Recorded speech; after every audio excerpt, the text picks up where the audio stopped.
Welcome, today in front of me TCL 205 and I'll show you that the device comes with the protective case inside the box. So let's first open the box.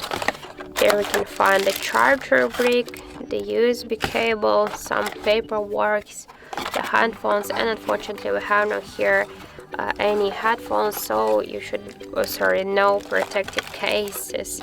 So if you want to use protective case on your device, you should just buy the protective case separately.